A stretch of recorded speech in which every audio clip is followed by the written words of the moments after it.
வணக்கம். லங்கா போனியூஸின் மதிய நேர பிரதான செய்திகள். முதலில் தலைப்புச் செய்திகள். ஒரு நாளுக்கு 2000 என்ற மோசமான நிலையை இலங்கை அடையும், சுகாதார தரப்பினர் எச்சரிக்கை. சிறைச்சாலையில் தற்கொலைக்கு முயன்ற ரஞ்சன் ராமநாயக்க. சபையில் மோதிக்கொண்ட ஆண் பெண் மக்கள் பிரதிநிதிகளால் கொழும்பில் பரபரப்பு.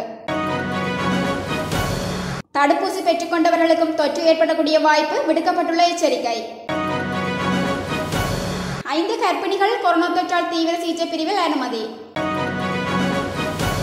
கொரோனா தொற்று காரணமாக தினமும் 1,50,00,000க்கும் அதிக முகக்கவசங்கள் சூழலில் சேருகிறது.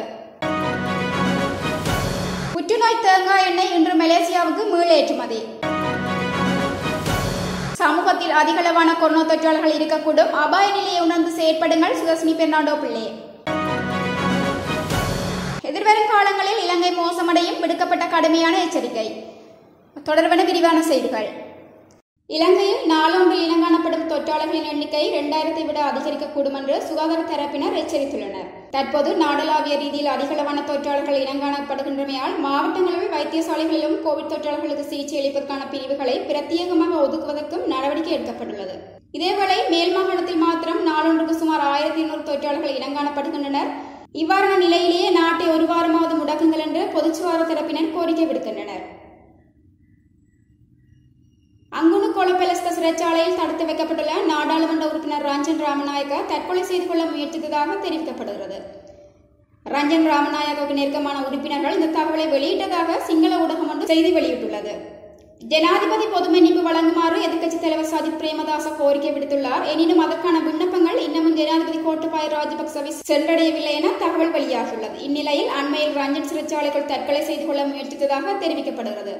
எஸ்பி திசாநாயக்க, சரத் பொன்சேகா போன்றோர் சிறைச்சாலை சென்ற போதிலும் அவர்கள் மன ரீதியாக பாதிப்புக்குள்ளாகவில்லை. எனினும் ரஞ்சன் மன ரீதியான பாதிப்புக்குள்ளாகி தற்கொலைக்கு முயற்சித்துள்ளதாக அவருக்கு நெருக்கமான உறுப்பினர்கள் தெரிவித்துள்ளனர்.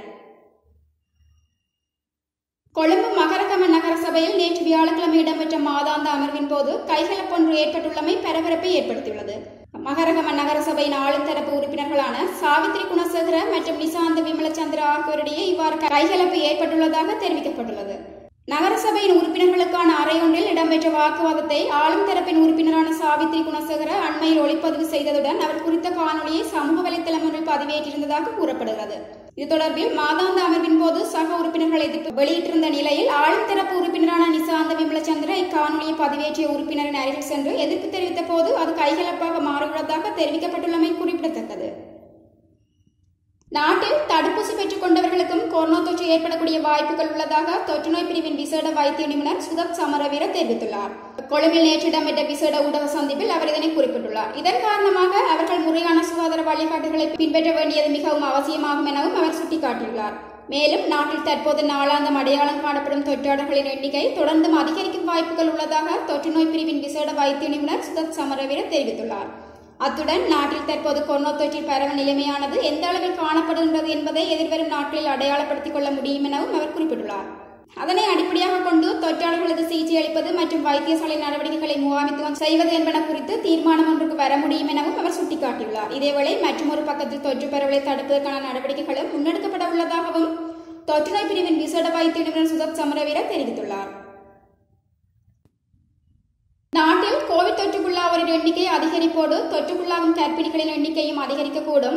இதுவரையில் 5 கர்ப்பிணிகள் தீவிர சிகிச்சை பிரிவில் அனுமதிக்கப்பட்டுள்ளதோடு அவர்களில் ஒருவர் உயிரிழந்துள்ளதாக கொழும்பு கிழக்கு வைத்தியசாலையின் கோவிட் சிகிச்சை பிரிவின் மகப்பேற்று மற்றும் நரம்பியல் விசேட வைத்திய நிபுணர் மயூரமான தெவலக்கே தெரிவித்துள்ளார்.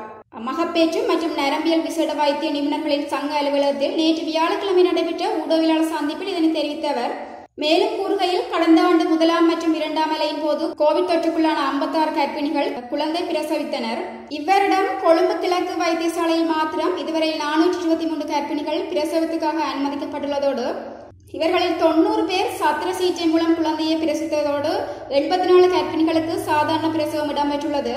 இதேபோன்று கோமாகம வைத்தியசாலையில் 140 கர்ப்பிணிகள் அனுமதிக்கப்பட்டுள்ளதோடு இவர்களில் 4 சத்திர சிகிச்சையும் 13 பேருக்கு சாதாரண பிரசவமும் இடம்பெற்றுள்ளது. மேலும் இருவாங்குடி நேவில் பிரணாந்து தெல்தெனிய பிரதேச வைத்தியசாலை உள்ளிட்ட மேலும் பல வைத்தியசாலைகளிலும் பலர் அனுமதிக்கப்பட்டுள்ளனர். தற்போது தீவிர சிகிச்சை பிரிவில் அனுமதிக்கப்படுபவர்களின் எண்ணிக்கையும் அதிகமாக காணப்படுகிறது. இதுவரையில் சுவாசிப்பதில் சிரமம் உள்ளிட்ட தீவிர அறிகுறிகளுடைய 5 கர்ப்பிணிகள் தீவிர சிகிச்சை பிரிவில் அனுமதிக்கப்பட்டுள்ளதோடு அவர்களில் ஒருவர் உயிரிழந்துள்ளார். கோவிட் தொற்றுக்குள்ளான கர்ப்பிணிகளுக்கு சாதாரண பிரசவமானது அபாயமிக்கதாக உள்ளது. இதன்போது தாயினதும் குழந்தையினதும் உயிருக்கு உத்தரவாதம் அளிப்பது கடினமாக உள்ளது. எனவேதான் தற்போது சத்திர சிகிச்சையூடாக குழந்தை பிரசவங்களின் எண்ணிக்கை அதிகமாகியுள்ளது. சாதாரண தொற்றாளர்களின் எண்ணிக்கை அதிகரிப்புடன் தொற்றுக்குள்ளாகும் கர்ப்பிணிகளின் எண்ணிக்கையும் அதிகரிக்கக்கூடும். எனவே இதற்கு தேவையான மருத்துவ சிகிச்சைக்கான ஏற்பாடுகளை முன்னரே செய்து தருமாறு உரிய அதிகாரிகளிடம் மகப்பேற்று மற்றும் நரம்பியல் விசேட வைத்திய நிபுணர் கோரிக்கை விடுத்துள்ளார். கொரோனா வைரஸ் காரணமாக நாட்டில் நாளொன்றுக்கு 1,50,00,000க்கும் அதிக முகக்கவசங்கள் சூழலில் சேருவதாக சுற்றாடல் அமைச்சர் மஹிந்த அமரவீர தெரிவித்துள்ளார். சுற்றாடல் அமைச்சர் நேற்று இடம்பெற்ற ஊடகவியலாளர் சந்திப்பில் கலந்து கொண்டு அவர் இதனை குறிப்பிட்டுள்ளார். கொரோனா வைரஸ் தொற்று காரணமாக பாரிய சுற்றுச்சூழல் பாதிப்புக்கு முகம் கொடுக்க நேரிட்டுள்ளதாக அவர் தெரிவித்துள்ளார். பாவனைக்குட்படுத்தப்பட்ட முகக்கவசங்கள் காரணமாக இந்த நெருக்கடி நிலை ஏற்பட்டுள்ளது. இது சுகாதாரம் மற்றும் சுற்றாடல் பாதிப்பினை ஏற்படுத்தியுள்ளது. கடந்த முதற் காலாண்டில் மாத்திரம் 800 டன் முகக்கவசங்கள் பாவனைக்குட்படுத்தப்பட்டுள்ளனதாக அறிய கிடைத்துள்ளது. இது சுற்றாடல் பாதுகாப்புக்கு பாரிய அச்சுறுத்தலை ஏற்படுத்தும் என சுற்றாடல் அமைச்சர் மஹிந்த அமரவீர தெரிவித்துள்ளார்.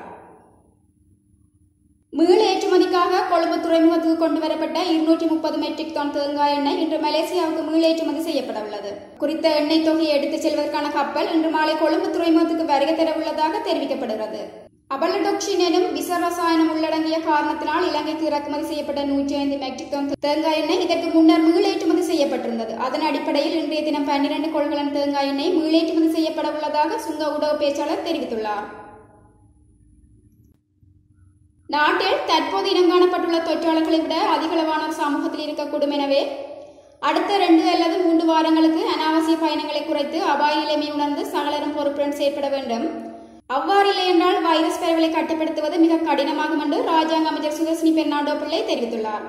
நாட்டின் தற்போதைய கோவிட் நிலவரம் தொடர்பில் அவர் மேலும் தெரிவித்ததாவது: தற்போது நாட்டில் உள்ள வைத்தியசாலைகளில் பெருமளவான தொற்றாளர்கள் அனுமதிக்கப்பட்டுள்ளனர். இனங்காணப்பட்டுள்ள தொற்றாளர்களை விட அதிகமான சமூகத்தில் இருக்கக்கூடும். எனவே PCR பரிசோதனைகளை முன்னெடுத்து அதன் முடிவுகள் வெளியிடப்படும் வரை பரிசோதனை செய்து கொள்பவர்களை வெளியிடங்களுக்கு செல்லாது வீடுகளிலேயே இருக்குமாறு கேட்டுக்கொள்கிறோம். நாளொன்றில் அதிகளவான PCR பரிசோதனைகள் முன்னெடுக்கப்படுகின்ற போதிலும் அதன் முடிவுகள் கிடைப்பதில் தாமதம் ஏற்பட்டுள்ளது. அடுத்த 2 அல்லது 3 வாரங்களுக்கு அனாவசிய பயணங்களை குறைத்து அபாய நிலையை உணர்ந்து சகலரும் பொறுப்புடன் செயற்பட வேண்டும். அவ்வாறில்லை என்றால் வைரஸ் பரவலை கட்டுப்படுத்துவது மிக கடினமாகும். அத்தோடு வெளிநாடுகளில் இருந்து வருகை தருபவர்களின் எண்ணிக்கையும் மட்டுப்படுத்தப்பட்டுள்ளது. தற்போது தனிமைப்படுத்தல் நிலையங்கள் அனைத்தும் கோவிட் தொற்றாளர்களுக்கான சிகிச்சை நிலையமாக மாற்றப்பட்டுள்ளதால் வெளிநாடுகளிலிருந்து பெருமளவானோர் அழைத்து வரப்பட்டால் அவர்களை தனிமைப்படுத்துவதிலும் சிக்கல் ஏற்படும். எனவேதான் இந்த தீர்மானம் எடுக்கப்பட்டுள்ளது. தற்போதைய சூழலில் உள்நாட்டில் இனங்காணப்படுகின்ற தொற்றாளர்களுக்கு சிகிச்சை அளிப்பதற்கு முன்னுரிமை அளிக்கப்பட வேண்டும் என தெரிவித்துள்ளார். நாட்டில் கோவிட்-19 வைரஸ் தொற்று பரவல் 70% அதிகரித்துள்ளதாக பொது சுகாதார பரிசோதகர் சங்கம் அறிவித்துள்ளது. உடனடியாக நாட்டினை முடக்கி நிலைமையை கட்டுப்படுத்தாவிட்டால் மருந்து மற்றும் ஆக்சிஜன் தட்டுப்பாடு ஏற்படும் ஆபத்து உள்ளதாகவும் எச்சரிக்கை விடுக்கப்பட்டுள்ளது. தற்போதைய பரவல் நிலைமையை குறித்து பொது சுகாதார பரிசோதகர் சங்கத்தின் தலைவர் உப்புல் ரோகனவிடம் கேட்டபோது அவர் இந்த விடயத்தை குறிப்பிட்டுள்ளார். அத்துடன் நாட்டின் நிலைமையை குறித்து சிவப்பு எச்சரிக்கை விடுப்பதாகவும் சிவப்பு எச்சரிக்கை விடுக்கும் அளவுக்கு நாட்டில் வைரஸ் தொற்று பரவியுள்ளதை மறுக்க முடியாது எனவும் அவர் குறிப்பிட்டுள்ளார். இத்துடன் லங்காஃபோ நியூஸின் மதிய நேர பிரதான செய்திகள் நிறைவடைகின்றன. தொடர்ந்து இலங்கை செய்திகளை உடனுக்குடன் அறிந்து கொள்ள லங்காஃபோ நியூஸில் இணைந்திருங்கள். நன்றி.